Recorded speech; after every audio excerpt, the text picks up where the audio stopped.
घंटा स्वयं बजेगा जब मेरा शरीर छूटेगा, भगवत प्राप्ति होगी। परंतु आश्चर्य हुआ, गुरुजी का शरीर तो छूट गया पर घंटा नहीं बजा।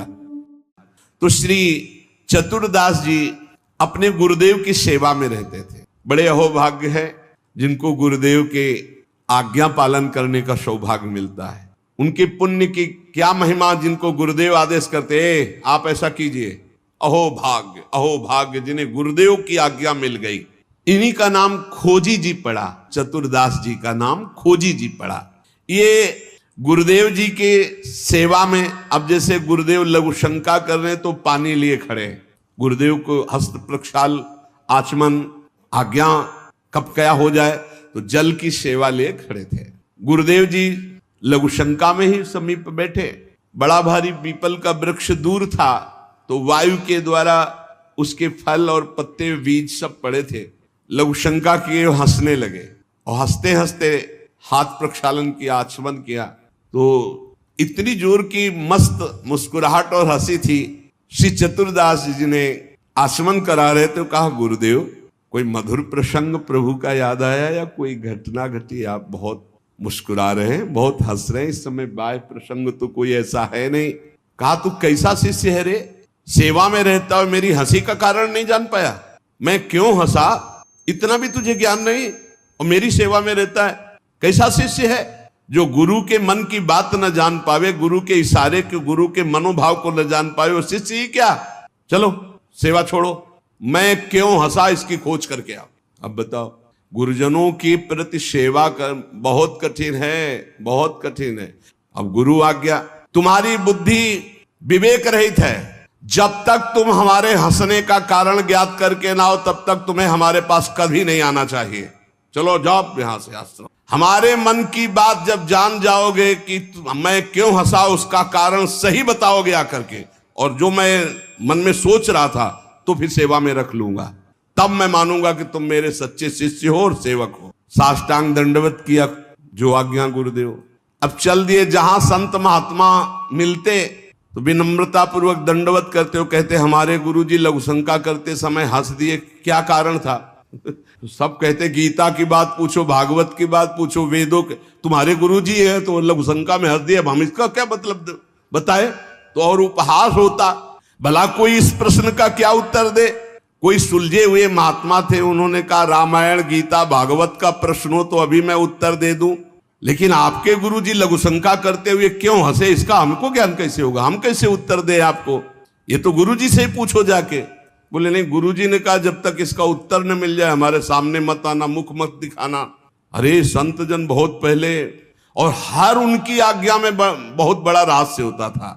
अब ये रोज जलते कि गुरु सेवा से वंचित हो गया, गुरु सेवा छूट गई। साधक को इस बात की बहुत पीड़ा होनी चाहिए, जिसको गुरु सेवा, तो ये होना चाहिए कि कौन सा अपराध बन गया, दुर्भाग्य आ गया कि गुरु सेवा छूट गई। वो रात दिन जलते इसी प्रकार, और संतों से जा जाकर पूछते पर कोई समाधान नहीं मिला। अब उन्होंने विचार किया गुरुजी के सामने जाना नहीं, सेवा है नहीं, तो अब शरीर को रख के क्या करें, शरीर को नष्ट कर देते, शरीर का परित्याग कर देने की ठानी। ये देखो, ये है गुरु भक्त का लक्षण कि अब शरीर रख के क्या करें। गुरुजी ने सेवा से निकाल दिया, उत्तर मिल नहीं पा रहा, तो शरीर किस काम का। अब वो एकांत में निर्जन वन में जाकर बैठ गए और नाम जप करने लगे, और सोचा बस भूख प्यास से पीड़ित होकर यही शरीर छोड़ दूंगा, कुछ खाना नहीं, कुछ पीना नहीं, रात दिन भगवान नाम जप करना, शरीर छोड़ दूंगा। गुरु की आज्ञा पे थे, जिज्ञासा प्रबल थी, सेवा छूट गई थी, पीड़ा बहुत थी। अभी कुछ ही दिन हुए थे, न अन्न न जल, रात दिन नाम जप और शरीर छोड़ने का संकल्प। महामहिम श्री कबीरदास जी प्रकट हुए, ए भाई आंख खोलो। आंख खोला तो देखा कबीरदास जी, साष्टांग दंडवत किया। हाँ, क्या प्रश्न है तुम्हारा, क्यों इतना कष्ट सह रहे हो? इसका मतलब समझ रहे हो? जब कोई सच्ची भावना से भगवान का भजन करता है तो भगवान अपने दिव्य पार्षदों को भेज देते हैं समस्या का समाधान। सुनो, जब तुम्हारे गुरुजी लघु शंका कर रहे थे तो उनकी लघु शंका की धाल में एक पीपल का बीज बह रहा था। बीज को बहते हुए लघु शंका में देखकर गुरुजी विचार करने लगे कि ओहो, देखो इस बीज में पीपल का पूरा वृक्ष छुपा हुआ है। लेकिन जब ये बीज पीपल में था तो कितना बंदनीय और कहां सुव्यवस्थित था, और जब ये पीपल से अलग हुआ तो लघुशंका में बह गया। इसका मतलब पीपल का वृक्ष साक्षात ब्रह्म है और उसका अंश जीव है। जीव जब अविद्या के कारण ब्रह्म से अलग हो जाता है तो मलमूत्र के द्वारों में बह जाता है आसक्ति होकर, और अगर वो ब्रह्म से जुड़ा रहे तो वो ब्रह्म में पूजनीय और ब्रह्ममय हो जाता है। ब्रह्मविद ब्रह्मयु भवति, कबीरदास जी ने व्याख्या करके बताई। जीवात्मा जब भगवान से विमुख हो जाता है तो भव प्रवाह में मलमूत्र के द्वारों में बहने लगता है। कैसे? गर्भाशय में गया तो मलमूत्र के द्वार जहां है वहीं गया, और मूत्र के द्वार से ही तो गया। जीवात्मा का सृजन कैसे हुआ? मूत्र द्वार से ही हुआ, और है कहां? गर्भाशय के आसपास मलाश्रय, मूत्राश्रय। जैसे बीज में वृक्ष तथा वृक्ष में बीज मूल रूप से विद्यमान है, उसी प्रकार से परमात्मा समस्त जगत में और जगत में परमात्मा विराजमान है। परमात्मा में सारा जगत और जगत में परमात्मा विराजमान है। पर जब जीव भगवान से विमुख हो जाता है तो ऐसे ही मलमूत्र के द्वारों में भटकता रहता है।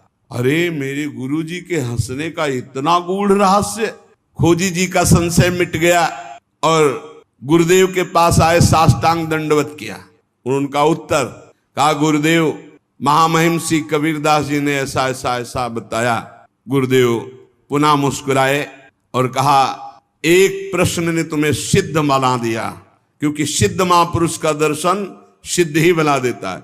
अब आज से तुम हमारे समान सिद्ध हो गए हो। अब तुम आज से हमारे मन की सारी बातें जान लोगे। शिष्य के मन की बात जान लेना तो हर सिद्ध पुरुष का, लेकिन अपने गुरु के मन की बात जान लेना ये बहुत बड़ी बात होती है। कुछ समय बाद खोजी जी की बड़ी महिमा प्रकाशित हुई। गुरु भक्त थे। आज तक किसी को कहीं भी अगर विशेष कृपा प्राप्त हुई तो गुरुदेव के बल से। खोजी जी के गुरुदेव का जब अंतिम समय आया, भगवत चिंतन परायण रहते थे, उन्होंने एक घंटा बांध दिया और कहा, जब मेरा मोक्ष हो जाएगा तो घंटा बज जाएगा, जब मेरा भगवत मिलन हो जाएगा तो घंटा बज जाएगा। शिष्यों से कहा, घंटा स्वयं बजेगा जब मेरा शरीर छूटेगा, भगवत प्राप्ति होगी। परंतु आश्चर्य हुआ, गुरुजी का शरीर तो छूट गया पर घंटा नहीं बजा।